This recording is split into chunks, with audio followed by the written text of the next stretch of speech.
Praise the Lord everyone. सबको जय मसीह की। आइए हम सब उस वचन को पढ़ते हैं जो पवित्र वचन हमें परमेश्वर के दास अपोस्टल अंकुर यूसुफ नूरुल्लाह जी द्वारा और परमेश्वर की दासी पास्टर सोनिया यूसुफ नूरुल्लाह जी द्वारा दिया जाता है। आइए हम सब उस पवित्र वचन को पढ़ते हैं। अभिषेक कब आपके जीवन में काम करता है? जैसे कि पवित्र बाइबल के वचन 2 राजाओं 4:9 से 10 आयत में लिखा है, उस स्त्री ने अपने पति से कहा, सुन, यह जो बार बार हमारे यहाँ से होकर जाया करता है वह मुझे परमेश्वर का कोई पवित्र भगत जान पड़ता है। हम भीत पर एक छोटी उपरोठी कोठरी बनाएं और उसमें उसके लिए एक खाट, एक मेज, एक कुर्सी और एक दीवट रखें कि जब जब वह हमारे यहाँ आए तब तब उसी में टिका रहे। आमीन। मेरे प्रियो, जब आप उस अभिषेक की जो परमेश्वर के दास के जीवन में होता है इज्जत करते हैं और उस अभिषेक के लिए बलिदान करते हैं तो फिर वह अभिषेक आपके जीवन में काम करता है।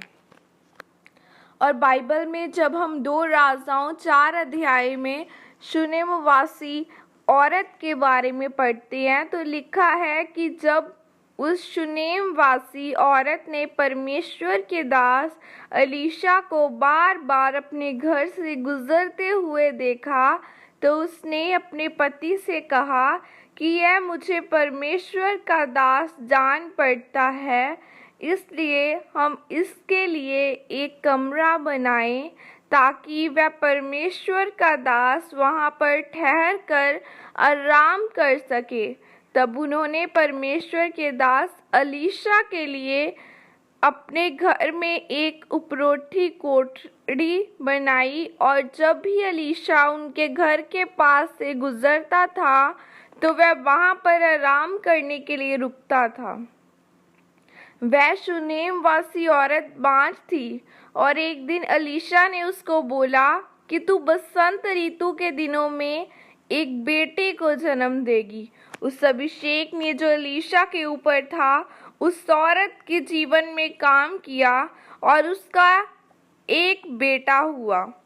मेरे प्रियो, उस औरत ने परमेश्वर के दास के लिए वह कमरा आशीष लेने के लिए नहीं बनाया था, बल्कि उसने सिर्फ उस अभिषेक के लिए जो परमेश्वर के दास के जीवन में था बलिदान किया था, उसकी इज्जत की थी और इसलिए उस अभिषेक ने उसके जीवन में काम किया। जरा सोचे कि अलीशा कितने घरों के पास से गुजरता होगा, लेकिन किसी ने भी बलिदान करने के बारे में नहीं सोचा। सिर्फ उस औरत ने ही उस अभिषेक के लिए जो परमेश्वर के दास के जीवन के ऊपर था बलिदान दिया। मेरे प्रियो, आज कुछ लोग परमेश्वर के दास के अभिषेक को तो अपने जीवन में चाहते हैं, लेकिन वह कभी भी उस अभिषेक के लिए बलिदान नहीं करते, उसकी इज्जत नहीं करते, इसलिए उनके जीवन में वह अभिषेक काम ही नहीं करता।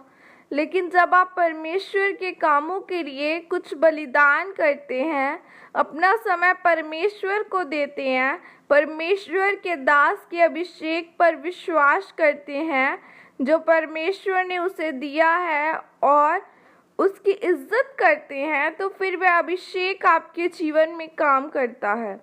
इसलिए मेरे प्रियो, अगर आप चाहते हैं कि जो अभिषेक परमेश्वर के दास के जीवन में है वह आपके जीवन में भी काम करे और आप अपनी गवाही के साथ खड़े हो, तो प्रार्थना में बढ़े, परमेश्वर के कामों के लिए बोए और उस अभिषेक की इज्जत करे, तब वह अभिषेक आपके जीवन में पूरा होगा और आपको छुड़ाएगा। आमीन। आइए मैं आप सब के लिए प्रार्थना करती हूँ। सर्वशक्तिमान परमेश्वर, इस दिन के लिए खुदावना मैं आपका धन्यवाद करती हूँ। पिता परमेश्वर, आपका वचन कहता है प्रभु यीशु मसीह के कोड़े खाने से तुम चंगे हो चुके हो। ऐ मेरे खुदावना, आपके कोड़े खाने से ये लोग चंगे हो चुके हैं। पिता परमेश्वर, इन सबको आपके सामर्थ्य और पवित्र लहू में कवर करती हूँ। हर एक जन आपके नाम की महिमा को ले, आपका पवित्र आत्मा आपकी सामर्थ्य ने छू के आजाद करे। शैतान की हर एक योजनाएं इन लोगों की जिंदगियों में खत्म की जाए। The best is coming next. खुदावना, बेस्ट इनकी लाइफ में जाए और शैतान की योजनाओं को खत्म करना खुदावना। पिता परमेश्वर, इनके लाइफ से खुदावना आज इन्हें सुसमाचार सुनाने का आत्मा दे पिता परमेश्वर, ताकि ये लोगों को सुसमाचार सुना सके खुदावना। आज परमेश्वर इन्हें सामर्थ्य दे, ताकि खुदावना ये तेरे अभिषेक्त दासों की खुदावना इज्जत कर सके। पिता परमेश्वर, ये तेरे अभिषेक्त दासों का आदर कर सके खुदावन। खुदा, उन्हें परमेश्वर जैसे उस औरत ने किया था खुदावना, वैसे ही खुदावना ये दासों की परमेश्वर तेरे अभिषेक दासों की इज्जत कर सके। और खुदावना, इन सबको आपके सामर्थ्य हाथों में कवर करती हूँ। शैतान की योजना इन लोगों की जिंदगियों में खत्म की जाए। प्रभु यीशु मसीह के सामर्थ्य नाम में मांगती हूँ, आमीन। सबको जय मसीह की। God bless you all.